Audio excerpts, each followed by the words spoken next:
Hey everyone, good afternoon. I'm Chief Meteorologist Darrell Winninger from the Central Oregon Daily Weather Center. This Wednesday has been warm. We had a few sprinkles earlier today that helped clear the air, but more thunderstorms are in the forecast both this afternoon and evening and then again on Thursday. So let's take a deep dive into your most reliable forecast. We're going to look at the conditions that are out there, what's happening, what's going to happen, and how that's going to impact us through the next couple of days. We'll start off with what's happening right now across the Tri-County area. When we look outside, we see a couple of things. A mixture of sunshine and cloud cover over the high desert. Look at the hoodoo camera. This is at the summit pointing to the northwest. There are showers off in the distance, and here through this afternoon, some thunderstorms are expected to develop along the east slopes of the Cascades, working their way into our Tri-County area. This is just going to be continued active weather pattern from the last couple of days. And here through the last several hours, we haven't had much at all in the way of precipitation. In fact, when we go ahead and look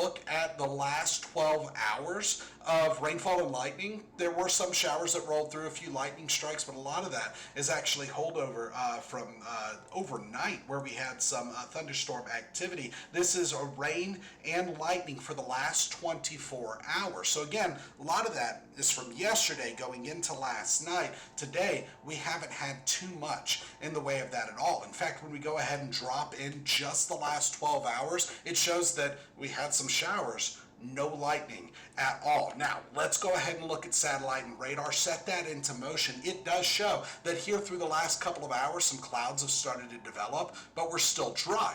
Let's back things out. Look at a little bit bigger picture.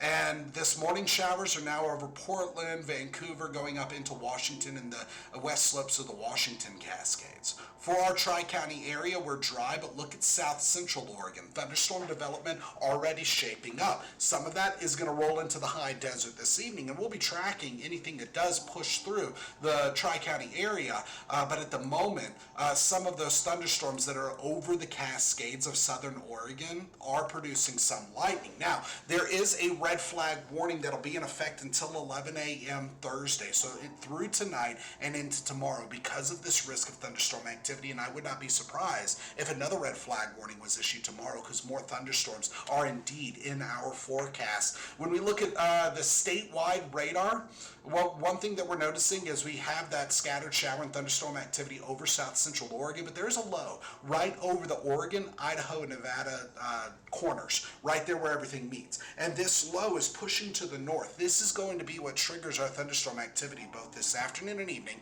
and again on Thursday, and we're going to continue to track that as it rolls to the north. There's another low further out over the Pacific with a warm front and a cold front, but those aren't even coming anywhere near us. That low is just going to be it's a closed low, so it's not wrapped up in the upper level flow of anything, and it's just sitting out over the Gulf of Alaska and northern Pacific Ocean.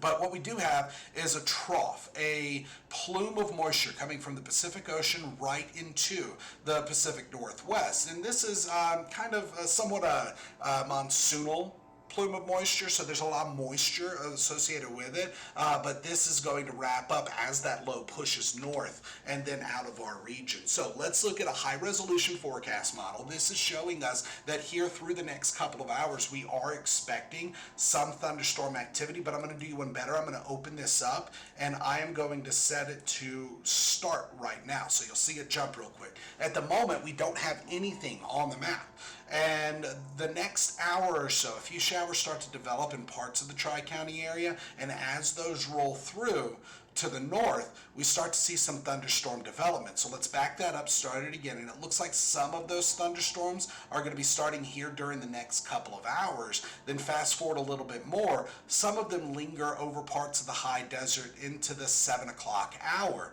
Now, a couple of these could be capable of producing frequent lightning strikes. Some sprinkles are expected in Redmond over the Deschutes County Fair and Rodeo grounds, and that's the fair starts today. It's the only reason I bring that up. And winds are going to be gusty at times, and through the rest of the overnight hours we have some scattered showers. So let's set that into motion real quickly, and we see some activity going into tonight. By the early morning hours, periods of clearing, but also still some hit and miss showers. The real periods of clearing start on Thursday. That's when we're looking at the potential for some sun shining through the clouds, allowing temperatures to pick up a little bit more. That'll be your brief window of when we're looking at the potential of very high UV index intensity. But by the afternoon, more showers, more thunderstorms start to develop. By 1 p.m., they're starting to develop along the Cascades, then pushing through the high desert. Now, that went by real quickly, so I'm going to slow it down and look at it one more time for you. Starting at 1 p.m., thunderstorms starting to develop, really starting just around noon.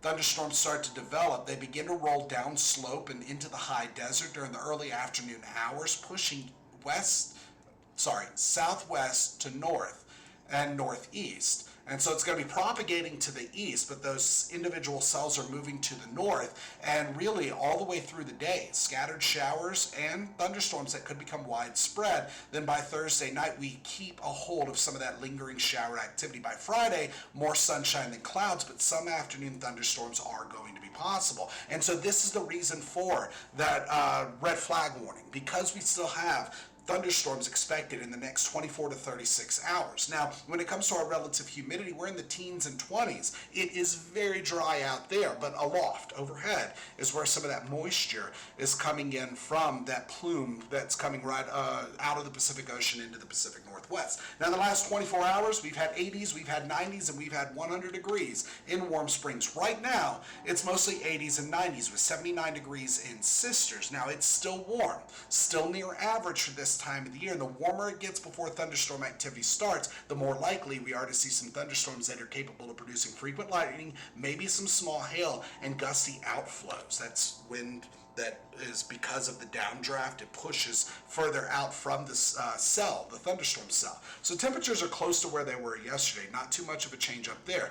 Our temperature trend shows another mild night and another warm day on Thursday, but not nearly as hot. However, we're still going to be topping out well into the 80s. But through Thursday, our UV intensity forecast is going to be moderate, and this is because of the higher chance of shower activity. With the risk of thunderstorms, more clouds are expected. Now, can you still get a sunburn when there's a lot of cloud cover and it's overcast? Yes, absolutely. We're even looking at the potential of in and out cloud cover during the late morning and early afternoon hours until those thunderstorms start to develop. But I just don't think it's going to be that high. I might bump that up to 6 later, so getting it into the high range. Meanwhile, going forward through the next couple of days, we keep this risk of thunderstorm activity. The best chance of scattered to widespread thunderstorms through the next 7 days is going to be tomorrow. On Thursday, still going to be warm and gusty for many of us, highs in the 80s. By Friday, a mixture of sunshine and cloud cover. We're keeping a chance of some showers with a few thunderstorms possible by the afternoon, nowhere near what we're looking at tomorrow. By Saturday, more sunshine than clouds, no rain in sight, highs still in the 80s. So roller coaster temperatures are expected, but by Friday and Saturday, we're picking back up into the mid to upper 80s, a few low 90s. By Sunday, a weak system rolls through. That weak system does trigger a chance of some showers and thunderstorms by the afternoon, then a bigger dip in temperatures, knocking us well below the average high of 89 and into the mid to upper 70s with a few 80s by the beginning of next week. So this weekend is shaping up to be pretty nice. There is a chance of rain on Sunday, but not nearly as widespread as what we're looking at during the next 36 hours. And we're going to take one more look at your forecast model, going a little bit quicker and looking a little bit further. And so here through this afternoon, some thunderstorms possible. That starts to fizzle out overnight, off and on showers possible. Thursday, AM in and out cover. PM thunderstorms expected. Not looking at any severe weather. However, there is a red flag warning. Fire starts are going to be possible, and abundant lightning is going to be possible with the potential of dry lightning as well. Then by Friday, more sunshine than clouds, a few cells developing afternoon, then we're out, and by Saturday, we're back to our in and out cover, the typical summertime setup. And so let's look a little bit further. This is the GFS model. This is a long-range forecast model. I typically don't use this on air, but for the deep dives, we'll have it. Now, through Saturday night going into Sunday, not much happening, but by Sunday, that's when we're looking at our next chance of showers and thunderstorms. This is a very weak system that triggers another dip in temperatures, and again, some thunderstorms are possible into the night. By Monday, sunshine. By Tuesday, sunshine, some PM clouds. By Wednesday, even more sunshine continuing. So between now and the end of our work week, that's our best chance of showers and thunderstorms. Another chance on Sunday. It's looking pretty good on Sunday, but not everybody's going to get wet. But by Thursday, 11 p.m., most of us will have gotten wet. Friday, a few more showers, not too much. Now, a quick look at Saturdays. By Saturday, about the same, so we're not looking at too much changing between Friday and Saturday. Meanwhile, right now, gusts are not too high. Actual wind speeds are 5 to 15 miles per hour, mostly coming out of the east and the northeast. Now, here through the next couple of hours, it swings around to the northwest. Winds pick up, it gets breezy and even gusty at times, especially around thunderstorm cores. By Thursday, strong winds through the day. Breezy. Gusty for many of us. Some of those gusts could exceed 45 miles per hour. And then by Friday, back down to a light breeze. So for tonight, mild, some lingering showers, maybe a few lightning strikes after sunset.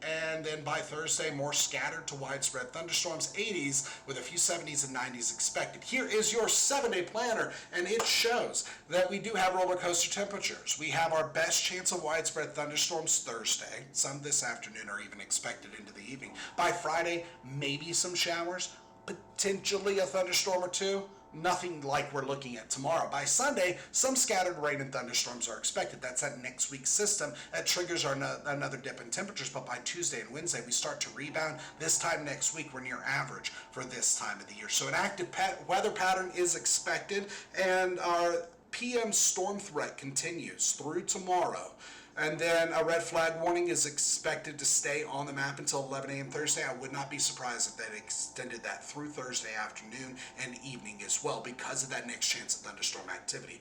By Friday and Saturday, we're drying as we go into the weekend. Sunday brings that next chance of some precipitation. Now, looking past that, days 8 through 14, we have above average temperatures expected. That warming trend is Tuesday and Wednesday, taking us back through well into the 90s. And about that time, there is still going to be a chance for some showers and thunderstorms, just not as good as what we're looking at here during the next couple of days. That's this afternoon and tomorrow afternoon. So one more look at your satellite and radar, and at the moment, we don't have any thunderstorm activity developing. A few specks showing up on radar, but it's about to start up. That's it. Join us tonight on Central Oregon Daily News. Well, the latest headlines and your most reliable forecasts. Also, we will be live Wednesday, today, Thursday, tomorrow, and Friday from the Deschutes County Fair and Radio. It's going to be so much fun. We have a really cool setup. If you're out there, stop by and say hi. Y'all have a good one.